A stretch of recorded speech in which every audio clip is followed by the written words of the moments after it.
4 na araw ang nakararaan, hinagupit ng Bagyong Tino ang Visayas. Matindi ang naging epekto nito sa probinsya ng Cebu. We lost everything, anak. That's all.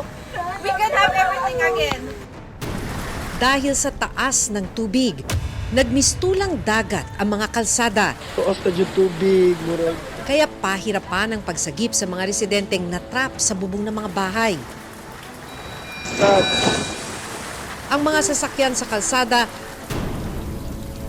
nagpalutang-lutang na rin sa tubig.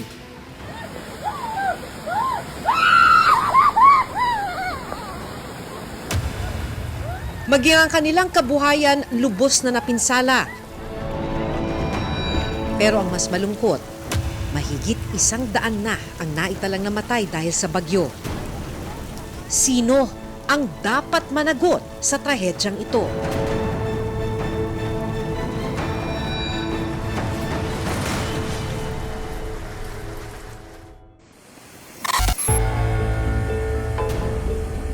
Madaling araw ng November 4, makikita ang malakas na ragasan ng tubig sa kalsada sa Guadalupe, Cebu City. Pero makalipas lang ang ilang minuto, bigla na lang tumaas ang tubig at halos lumagpas na sa unang palapag ng mga bahay. Ang ilang mga sasakyan nagpalutang-lutang na sa tubig. Sinibutan na mamis tubig, ani, ang among mga babo. Ang residenteng si Benida, nakuhanan pa ng video ang mabilis na pagtaas ng tubig sa kanilang lugar.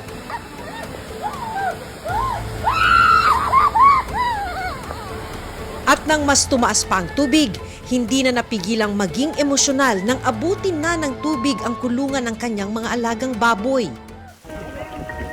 Habang ang isang ginang na ito, pilit pang isinasalba ng mga kapitbahay sa bubungan. Sa impormasyong nakuha ng reporter's notebook, nalunod daw sa loob ng kanilang bahay ang ginang nang hindi agad nakalabas ang kanilang pamilya dahil sa taas ng tubig. Paghupa ng tubig, tumambad ang malaking pinsala sa Cebu. Nagpatong-patong ang mga sasakyan sa kalsada. Nawasak din ang maraming bahay at gusali. Parang isang masamang panaginip. Sa datos ng Office of Civil Defense, umabot na sa 8 rehiyon ang naapektuhan ng bagyo. Mahigit 2 milyon na individual naman ang naapektuhan ayon sa National Disaster Risk Reduction and Management Council o NDRRMC. At ang pinakamalungkot, umabot na sa halos 200 ang bilang ng namatay dahil sa Bagyong Tino. Mahigit 100 din ang patuloy na pinaghahanap. Ano nga ba ang dahilan ng paglubog ng Cebu? Ayon sa geologist na si Professor Mahar Lagmay ng Project NOAA, ang mga pinakaapektadong komunidad sa Cebu ay matatagpuan sa mga flood-prone area o floodplain kung pagbabasihan ang ginawa nilang hazard map. Please! Tama! Nakalatag naman yan, yung mga lugar na yan, na itong mga floodplains ay kapag umapaw yung tubig sa ilog, kahit pa may flood control, na overwhelm, umaapaw dun sa floodplains, lalo na kapag rumaragasa yung tubig, nasa panganib yung mga nandun sa mga settlements na nasa tabi ng floodplain. Dapat rin daw ay nakabatay sa tinatawag na mountains to sea approach ang pagtatayo ng mga dike o flood control project sa lugar. Ang tubig ay dadalo yan kung saan niya gusto. No? It will follow the path of least resistance. At yun, sa tagal ng panahon, inuka na ng tubig yun. Kapag ka nag-aral at nagplano ng yung fundamental ng flood control interventions, yung fundamental unit ay kailangan from the mountain to the sea. Mula 2022 hanggang 2025, nagtayo ng 414 na flood control project sa iba't ibang bahagi ng probinsya. Iimbestigahan din daw ng Independent Commission on Infrastructure o ICI ang mga flood control projects sa buong lalawigan. Ayan po ang dahilan kung bakit po nagpapaimbestiga ang Pangulong Marcos Jr. Dahil nakita niya po yung epekto, may mga budget na inilaan para dito pero parang hindi gumagana. Kaya mas maganda po na kung siya man po ay nagagalit, yan din po ang nararamdaman ng Pangulong Marcos Jr. Pero ang isa pang itinuturong dahilan ng paglubog ng Cebu, ang mga kalbong bundok. Sa aerial footage na ito halimbawa, makikitang nakalbo na ang gubat sa bahaging ito ng probinsya. May mga minahan sa tuktok ng bundok at may mga magagarang subdivision din na itinayo sa bundok. Kapag walang cover, mas bibilis at saka magla-landslide. Kapag sementado na yan, kinonvert mo na yan sa subdivision, puro na yung surface runoff. Pagdating ng tubig, direct hahanap na agad yan ng malalabas ang ilog. While flood control projects and flood control infrastructures are important, kailangan mo ring tingnan yung land development, yung urbanization, lalo na sa Cebu. Nitong Huwebes, idineklara na ni Pangulong Bongbong Marcos ang state of national calamity. Ilang regions na yan. There will be almost 10 regions, 10-12 regions that will be affected. So, pagka ganun karami, ganun ang scope, then we will really have to, then it is a national calamity. Naghahanda na rin daw ang pamahalaan sa paparating na bagyong Uwan na inaasahang tatama sa Luzon. Nakapanlulumo ang sinapit ng maraming residente ng Cebu. Sa isang iglap, maraming bahay, kabuhayan at buhay ang nawala. Ang mas nakababahala, may mga infrastruktura at proyektong dapat sana ay poprotekta sa kanila pero malinaw na hindi naging epektibo.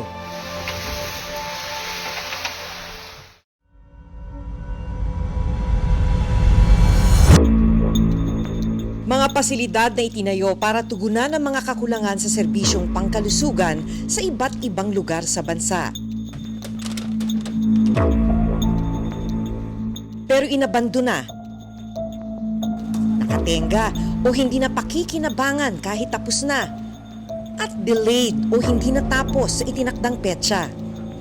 Ito yung project billboard. Sabi nga, this is where your taxes go. Kaya nakalista rito lahat ng mga detalye ng proyekto. At nakalista rito na ang project cost ay halos 12 million pesos. At ang nagpapagawa o implementing agency ay ang DPWH Region 4A.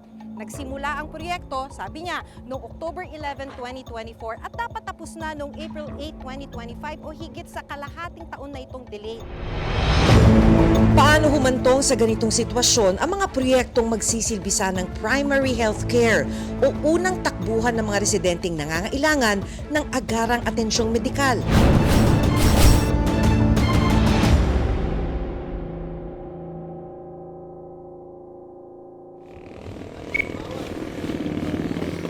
Ang Super Health Center ay pinalaking Rural Health Unit o RHU. Sa RHU, makakapagkonsulta ka sa doktor kung may doktor. Mabibigyan ka ng gamot kung may gamot. Sa Super Health Center, maliban sa pagkonsulta sa doktor, dapat may diagnostics, may laboratorio at emergency services. Pero nadiskubre ng DOH na halos 300 sa mga Super Health Center ay maituturing na non-functional. Pupuntahan natin ang ilan sa mga ito ngayon. Sa bayan ng Nai, Cavite, matatagpuan ang isa sa mga super health center na ipinatayo ng pamahalaan. Dahil kulang ang Rural Health Unit o RHU sa lugar na unang matatakbuhan ng mga residente, malaking tulong sana para sa kanilang ganitong pasilidad. Sa ngayon, nasa 260,000 ang populasyon ng Nai, Cavite. Sa bilang na yan, dadalawa lang ang Rural Health Unit sa bayan na pwedeng takbuhan ng mga residente para sa libreng serbisyong medikal. Sa pamantayan ng DOH, ang isang RHU dapat ang sineserbisyohan lang ay 20,000 katao. Pero dito sa Naik, dahil dadalawa lang ang kanilang RHU, ang ibig sabihin lang yan, kada RHU ang sineserbisyohan ay nasa 100,000 residente. Kaya isang lokal na pamahalaan ng Naik sa nag-request sa DOH na patayuan sila ng Super Health Center. Napatayuan naman. Ang problema hanggang sa ngayon, hindi pa ito tapos. Ito yung project billboard. Sabi nga, this is where your taxes go. Kaya nakalista rito lahat ng mga detalye ng proyekto. At nakalista rito na ang project cost ay halos 12 million pesos at ang nagpapagawa o implementing agency ay ang DPWH Region 4A. Nagsimula ang proyekto, sabi niya, noong October 11, 2024 at dapat tapos na noong April 8, 2025 o higit sa kalahating taon na itong delayed. Ang pagkakapaliwanag daw sa LGU ng DPWH Region 4A ay dahil may mga kailangan pa raw baguhin sa floor plan at may problema sa pagpapakabit ng kuryente.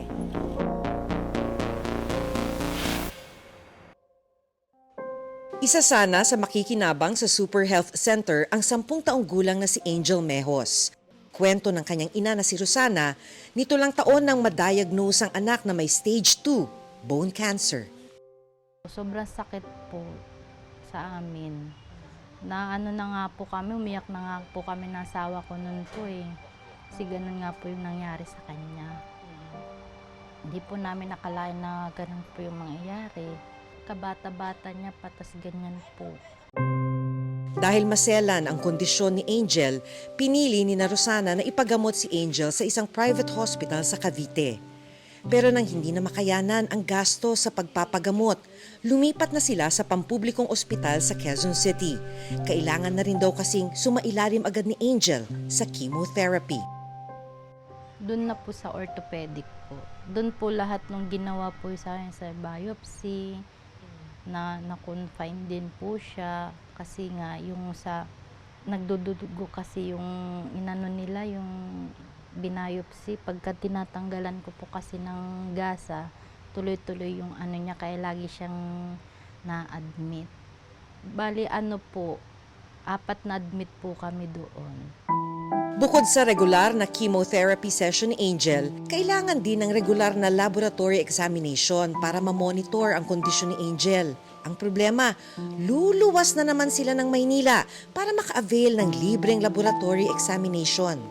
Yan, mga CT scan po, MRI, ganun. Yung iba naman, kunwari, pagka may yung sa CBC, kayong creatinine, doon po kami sa Las Piñas po. Hindi po dito. Isa pa sa pangamba ni Rosana ang sugat sa braso ni Angel. Po ito po yung pagtanggalan po yan po ng bukol. Alam ni Rosana na anumang oras, maaring maimpeksyon ang sugat ng anak kapag hindi ito nalinis ng tama. Gustuhin man niyang dalhin si Angel sa Rural Health Unit sa kanilang lugar, pero aabutin daw ng 200 pesos ang pamasahe.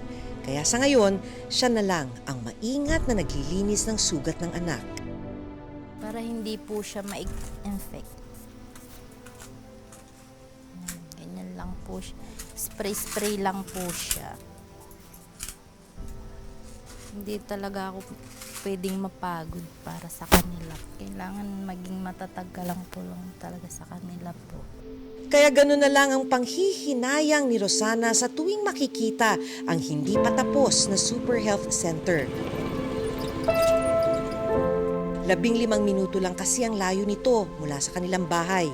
Sana po magkaroon po ng health center po dito sa Naik para hindi na po kami lumayo. Para hindi rin po kami mahirapan na pabalik-balik po doon sa Quezon City po. Sa pahintulot ng lokal na pamahalaan ng Naik, pinapasok kami para silipin ang ginagawang Super Health Center. Para sa primary health care na pangangailangan ng isang residente, ay kaya na sanang tugunan ng Super Health Center na ito dahil batay dito sa kanilang plano, unang-una, dito dapat yung pharmacy. Dito ibibigay ang mga kakailanganin mong gamot.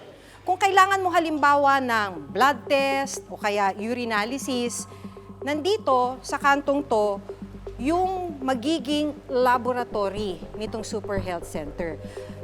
Pagka kukonsulta ka sa doktor, dahil may mga pangangailangan ka na kailangang tanungin o kaya may sakit ka, may nararamdaman ka, ito yung consultation room. Batay dito sa kanilang floor plan ay meron na ring labor room. Ito yung labor room.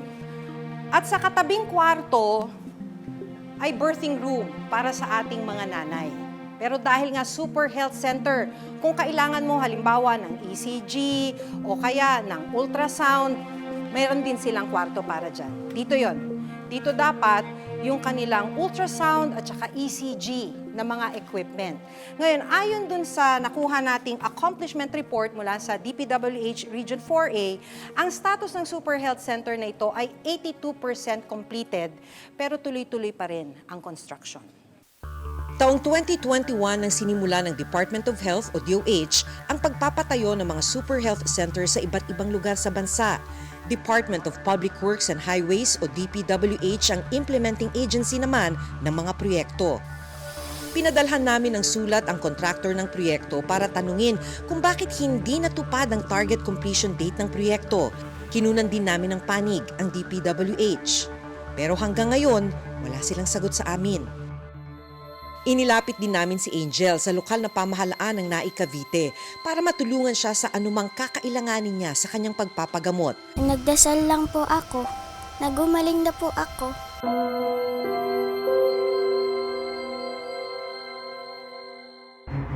Kung sa NAI Cavite, hindi tapos ang Super Health Center, sa Ubando, Bulacan, mahigit 1 taon na raw natapos ang Super Health Center. Pero hanggang ngayon, nakatenga pa rin ito at hindi na pakikinabangan.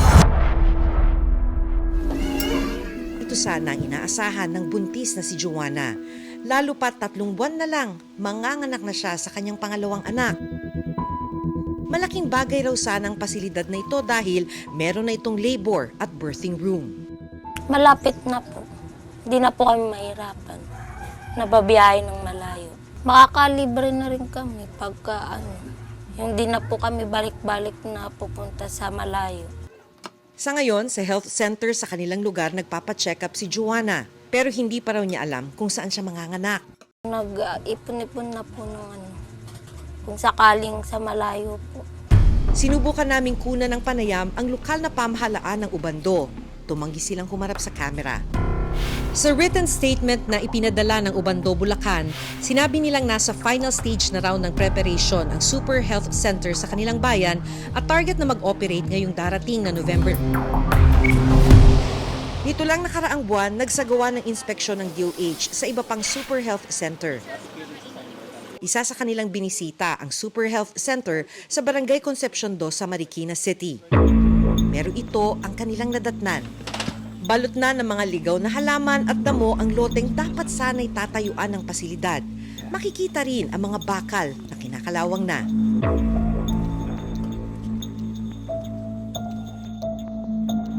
...2024 pa raw nang sinimula ng proyekto. 21 million pesos ang inilaang pondo para dito. Pero hanggang ngayon, pundasyon pa lang daw ang nagagawa. Di ba yung manananggal hati, yung itaas wala, yung ibaba na iiwan? So ewan ko, lumilipad siguro yung manananggal dito. Ito yung paanan. DPWH rin ang implementing agency ng proyekto.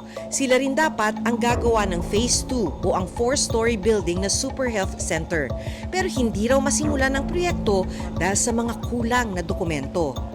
Hindi naman maumpisahan ng DP, nagrereklamo yung DP sa akin kasi ayaw ibigay nung previous Phase 1 contractor yung as-built plans.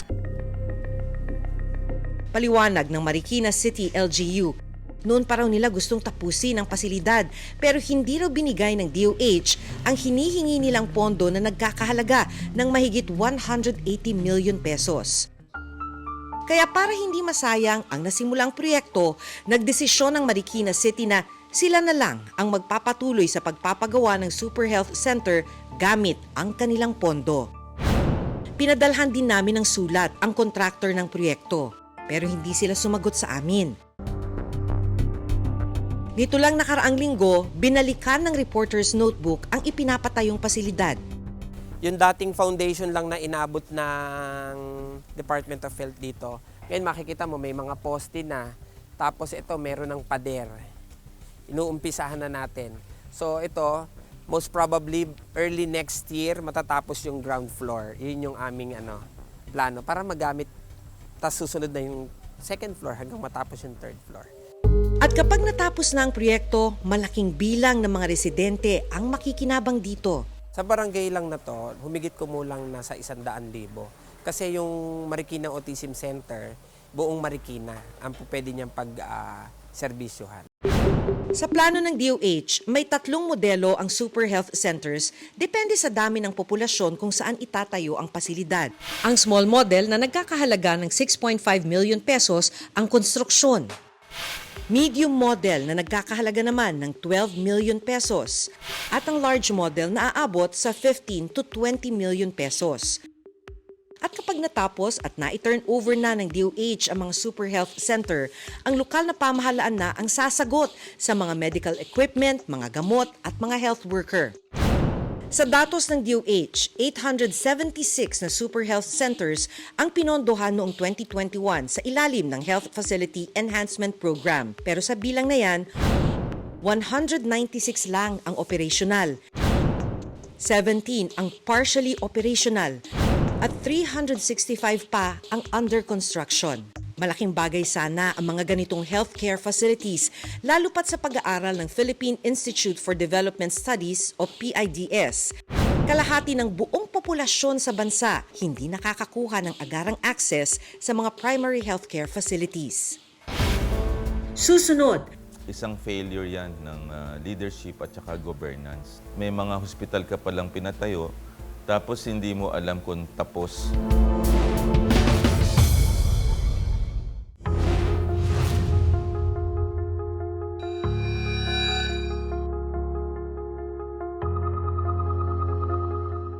Isang failure yan ng leadership at saka governance.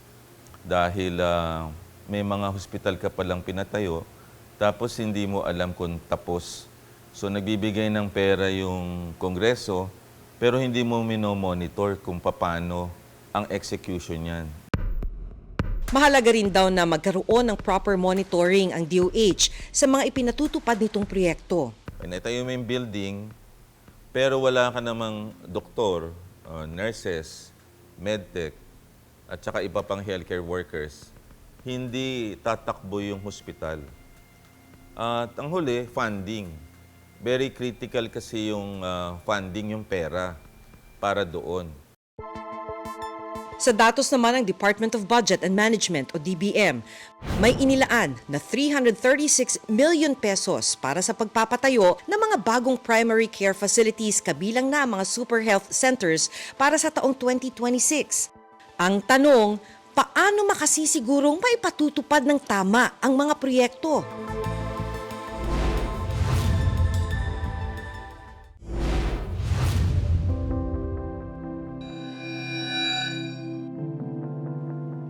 Bawat segundo mahalaga para sa mga kagaya ni Angel at Joanna na nangangailangan ng agarang serbisyong medikal. Kaya sa mga pagkakataong nakatenga at hindi na pakikinabangan ang mga pasilidad gaya ng mga super healthcare centers, buhay ang nagiging kapalit nito. Ako si Maki Pulido at ito ang Reporter's Notebook.